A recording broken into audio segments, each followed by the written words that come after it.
मागच्या व्हिडिओमध्ये आपण युनिट नंबर 3 भारतीय समाजातील विविधता आणि एकता या घटकांविषयीचा अभ्यास या ठिकाणी केलेला आहे, ज्यामध्ये जाती विविधता, वर्ग विविधता, लिंग आधारित विविधता या संबंधित अभ्यास केलेला आहे. आता आपल्याला विविधतेतील एकता, युनिटी इन डायव्हर्सिटी या घटकाचा विस्तृत असा अभ्यास करायचा आहे.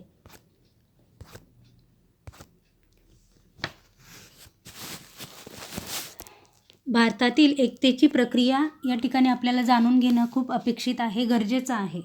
पण त्याही अगोदर आपल्याला युनिटी इन डायव्हर्सिटी संदर्भात खूप डिटेल असा अभ्यास करायचा आहे.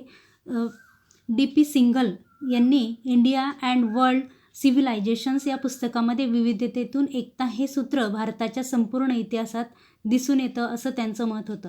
भारतामध्ये प्रादेशिक, भाषिक, धार्मिक, जातीय या धर्तीवर प्रचंड विविधता असलेली त्यांना दिसली आणि त्यामुळे एकतेचे चित्र मात्र गुंतागुंतीचे होते असं त्यांनी अभ्यासाअंती काही निष्कर्ष काढले.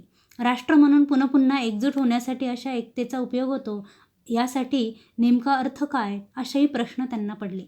भारतामध्ये विविध समाजातील स्थानातील लोक समाज म्हणून एकत्र राहतात. भारत धर्मनिरपेक्ष समाज आहे असे संविधानानेच या ठिकाणी आपल्याला सांगितलेलं आहे. According to D.P. Singhal in his book India and world civilization unity in diversity is a theme that runs through the entire course of Indian history. The fact that Indians today, despite their differences, have adapted to political democracy indicates the underlying unity in diversity. One important point is that the Indian people have never regarded diversity as a problem but more as a treasure to be cherished. आपण बघितलं तर ही जी प्रक्रिया आहे, भारतामध्ये अनेक संपर्कात आलेल्या विविध संस्कृती त्यालाही भारताने सामावून घेतलं. त्याचबरोबर काही भारतीय संस्कृती होत्या त्याचंही जतन केलेलं आहे. अशा अनेक आश्चर्यकारक बाबी ज्या आहेत त्या अभ्यासकांना आश्चर्यचकित करणाऱ्या होत्या. भारतावर असंख्य आक्रमणं झाली. भारतामध्ये भूतकाळातील विचारांना आणि गोष्टींना मात्र जतन केलं गेलं आहे. जवळपास 2000 वर्षापूर्वीपासून बघितलं तर भारतामध्ये राजकीय एकता प्रस्थापित करण्याचा खूप मोठा प्रयत्न करण्यात आलेला आहे. अशोक, हर्षवर्धन, विक्रमादित्य, अकबर या राजांचे प्रयत्न हे याचे उदाहरण आपल्याला बघता येतील. एकतेमध्ये विविधता आणि बहुलता सामावून घेण्याची क्षमता ही भारताची खरी एक मोठी ताकद आहे. एकत्रीकरण आणि विविधतेची प्रक्रिया समांतर आहे हे सुदृढतेचे लक्षण आहे. हे सर्व साम्यतावादी ऐक्याचे निर्देशक सुद्धा आपल्याला दिसून येते. आता आपण पुढच्या पॉईंटकडे वळणार आहोत. Process of unity in India, भारतातील एकतेची प्रक्रिया या ठिकाणी आपल्याला बघायची आहे. या प्रक्रियेमध्ये जर विचार केला तर एकता म्हणजेच काय, एकात्मता किंवा एकात्मभावाची ती एक मोठी जाणीव आणि एकत्रीकरण ज्याला आपण म्हणतो. Unity implies oneness or a sense of oneness meaning integration. However, unity does not mean uniformity, which implies similarity. The bond of unity in religion to India's heritage in a certain underlying uniformity of life has been reflected in the observations of many foreigners too. Unity amid diversity is visualized in the geographical sphere, institution of pilgrims, traditions of accommodation, tradition of interdependence, emotional bonding etcetera ह्या घटकावर आधारित खऱ्या अर्थाने आपला भारत आहे. भारतातील धार्मिक विविधता ध्यानात घेताना आपल्याला या संकल्पना विचारात घेणं खूप गरजेचे आहे. सर्व धर्मसमभाव या शब्दातून हा अर्थ उत्कृष्ट पद्धतीने आपल्याला समजतो, सापडतो, ज्यामध्ये वैज्ञानिक उपक्रम, मानवतावाद, माणुसकी यासारख्या धर्मनिरपेक्ष मूल्यांना बांधील असलेल्यांचा समावेश या ठिकाणी केलेला आहे. एकतेची आवश्यकता का आहे हे आपल्याला इथं क्वेश्चन पडणं खूप महत्त्वाचे, म्हणजे आपल्याला तो पॉईंट वाटतो की why do we need unity, का गरज आहे आपल्याला एकतेची. To strengthen and enrich our culture heritage, to protect the multiple diversities of Indian society, to protect human rights of all citizens, to boost workplace, organizational, and community morale, for effective and inclusive communication, for conflict resolution, for peaceful constants. अशा अनेक questions आपल्यापुढे येत असतात. सांस्कृतिक वारसा दृढ आणि संपन्न करण्यासाठी आपल्याला एकतेची गरज आवश्यकता आहे का? भारतीय समाजातील बहुविध विविधतांचे जतन करण्याकरता की सर्व नागरिकांचे मानवी हक्क जपण्याकरिता? का कामाच्या स्थानी संघटनेचे किंवा समुदायाचे मनोधैर्य उंचावण्याकरिता, परिणामकारक आणि समावेशक संवादाकरिता, संघर्ष निवारणाकरिता, शांततापूर्ण सहनिवासाकरिता, की आपली भूमी आणि येथील रहिवाशांच्या समृद्धतेकरिता? कशासाठी एकतेची आपल्याला आवश्यकता आहे, हे प्रश्न प्रत्येक नागरिकाला पडणं खूप आवश्यक आहे, गरजेचं आहे. तर आपण विविधतेतील एकता, त्या एकतेचं जतन करू शकतो. आणि म्हणूनच या ठिकाणी आपल्याला काही सब पॉईंट्स अभ्यासायचे आहेत. जिओग्राफिकल युनिटी, भौगोलिक एकता. या भौगोलिक एकतेचा जर विचार केला तर भारताच्याही नैसर्गिक सीमा आहेत. जशा इतर देशाच्या आहेत तसेच आपल्या भारताच्याही आहेत. उत्तरेकडे हिमालयांच्या रांगा, दक्षिणेकडे समुद्र, अशा काही नैसर्गिक सीमा आहेत. भारताच्या विविध भागातील हवामान वेगवेगळं आहे. मान्सूनचा ऋतू मात्र संपूर्ण भारतात आहे. आणि म्हणूनच पश्चिम आणि दक्षिण भारतातील जर विचार केला तर आपल्याला मकर संक्रांत, तमिळनाडूमधील पोंगल, पंजाबमधील बैसाखी, आसाममधील बिहू यासारख्या सण कापणीच्या हंगामाशी संबंधित असलेले आपल्याला दिसतात. अनेक वेगवेगळ्या प्रकारच्या इथे नैसर्गिक आणि सांस्कृतिक अशा दोन्ही जुळलेल्या संस्कृती आपल्याला दिसतात किंवा भौगोलिक एकता दिसतात. त्यानंतर नेक्स्ट पॉईंट आपण बघतोय धार्मिक एकता, रिलिजियस युनिटी. रिलिजियस युनिटीमध्ये जर विचार केला तर आपल्याला इथे बघावं लागेल की भारतामध्ये धार्मिक गट खूप सारे आहेत. खूप सारी धार्मिक विविधता आपल्याला दिसते. आपल्या धर्मव्यवस्थेमध्ये श्रद्धेला खूप मोठं स्थान आहे. श्रद्धा ही खूप मोठी आपली एक देणगी म्हणायला लागेल.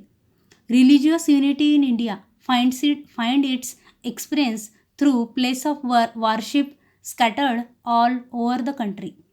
सगळ्याच भारत व्यवस्थेमध्ये आपल्याला धर्म आपल्या श्रद्धेशी जुळवून ठेवतो. तो धर्म श्रद्धेचा उपदेश आहे. तो मानवी मूल्यांवर त्याच्या खूप मोठा प्रभाव पडत असतो. परोपकार, पवित्रता, प्रामाणिकपणा, साधेपणा, चांगुलपणा, भूतदया यासारख्या काही जीवनमूल्य आहेत. ती सर्व धर्मामध्ये आहेत आणि ती विविध धार्मिक श्रद्धांचा देश म्हणून भारत, त्याची एक विशिष्ट अशी ओळख आपल्याला इथे दिसते. आपण बघतो in the north, Dwarka in the west and Rameswaram in the south and Puri in the east, the golden temple of Sikh in Amritsar, the Christian church of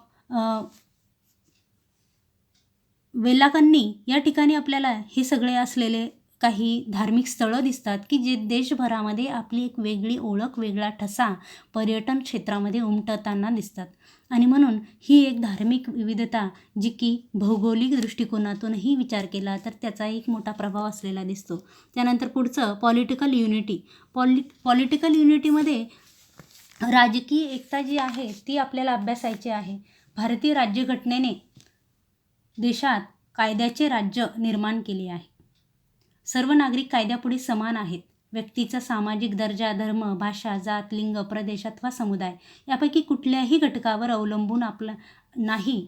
आणि अनुसूचित जाती आणि जमाती, विमुक्त जनजाती, इतर मागासवर्ग, धार्मिक, भाषिक आणि लैंगिक अल्पसंख्याक या गटांच्या विकासासाठी त्यांना विशेष सवलतीही देण्यात आलेल्या आहेत. वसाहतिक शोषणाची जागा आता विकास प्रक्रिया आणि समाजवादी विचारांनी घेतलेली आहेत. आपण बघतो की राजकीय एकतेमध्ये या सगळ्या गोष्टींचा विचार केलेला आहे. The constitution of India has established the rule of law throughout the country. All citizens are equal and subject to the same authority. Religion, languages, region, caste, gender or community is no longer the basis of special social status, power and privileges. The worker sections of society, the scheduled caste, the scheduled tribes, dignified tribes, other backward classes, religious, linguistic and sexual minorities have been given special concession for their ॲमिलिरेशन. आपण बघतो की इथे बऱ्याचदा राजकीय एकतेमध्ये आर्थिक आणि सामाजिक असमानतेमुळे भारतीय समाजाला एक समाजवादी समाज म्हणून निर्माण होण्यास मोठी अडचण निर्माण झाली आहे. पण तरीही भारताची एकता आणि एकात्मता अबाधित राहताना किंवा राहिलेली आपल्याला दिसत आहे. त्यानंतर आपण बघतोय भाषिक एकता, linguistic unity. Linguistic unity means that every language in the country, whether regional or national language, must be treated equally. यामध्ये आपण बघतो की भाषिक एकता हा देशातील प्रादेशिक अथवा राष्ट्रीय अशा प्रत्येक भाषेला समान मानणे हा त्याचा एक मोठा अर्थ आहे. भारत सरकारने भाषिक विविधतेला मान्यता दिलेली आहे. काही भाषा ह्या विलोपनाच्या मार्गावर असलेल्या बोलीभाषांचे जतन करण्यासाठी शासनाने विशेष काही तरतुदीही केलेल्या आपल्याला दिसतात. यामध्ये राज्य शिक्षण मंडळाच्या त्रिसूत्रींमुळे केंद्राशी जोडून राहण्यासाठी हिंदी आणि इंग्रजी भाषा, बाह्य जगाशी जोडून घेण्यासाठी इंग्रजी भाषा आणि राज्याची संपर्क करण्यासाठीची प्रादेशिक किंवा स्थानिक भाषा अशी ही त्रिसूत्री अवलंबलेली आपल्याला दिसते. अभिजात भाषा आणि भाषिक अल्पसंख्याकांच्या भाषाचाही अभ्यासक्रमात समावेश झालेला आहे. उदाहरणार्थ जर बघितलं तर मराठी, हिंदी, उर्दू, गुजराती, कन्नड, इंग्रजी ह्या सगळ्या भाषा आपल्याला विद्यार्थी निवडताना दिसतो आणि तो त्या भाषेंमधून आपल्या करिअरला सुरुवातही करतो आणि त्यातून काही आपल्या उदरनिर्वाहासाठी त्यातून जॉबही मिळवताना दिसतो.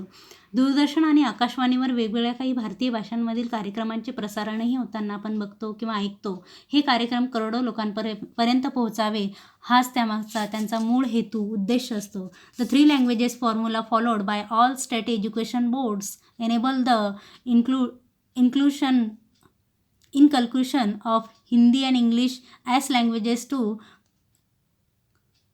connect with the union, English to connect with the outside world, and the regional local language for communication within the state.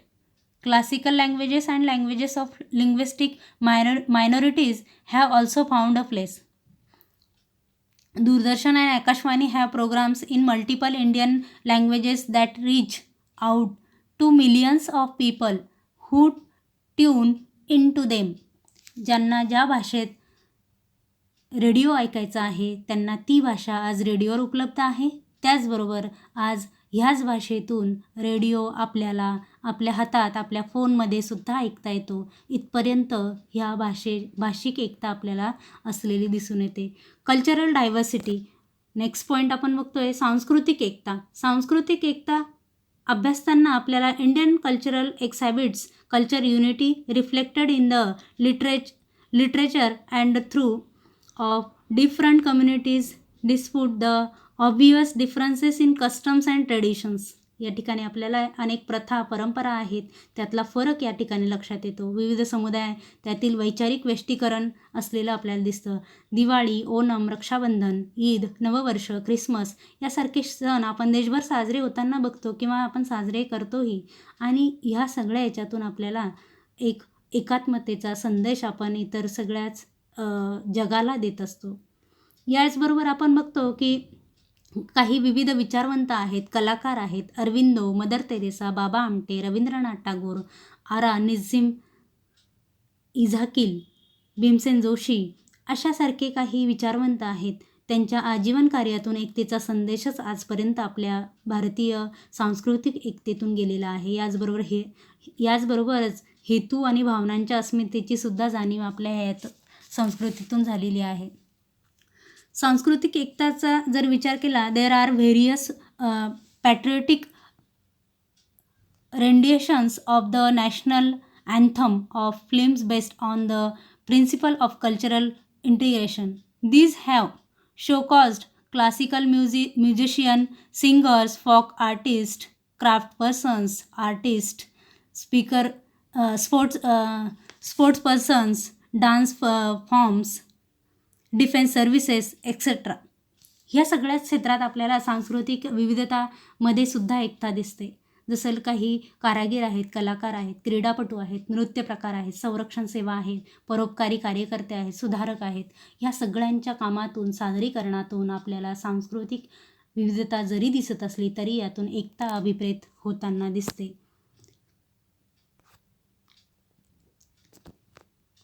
यानंतरचा पुढील व्हिडिओ आपण नेक्स्ट व्हिडिओमध्ये बघणार आहोत. आत्तापर्यंत आपण भारतातील एकतेची प्रक्रिया ह्या काही मुद्द्यातून बघितली, जे की भौगोलिक एकता, धार्मिक एकता, राजकीय एकता, भाषिक एकता आणि सांस्कृतिक एकता.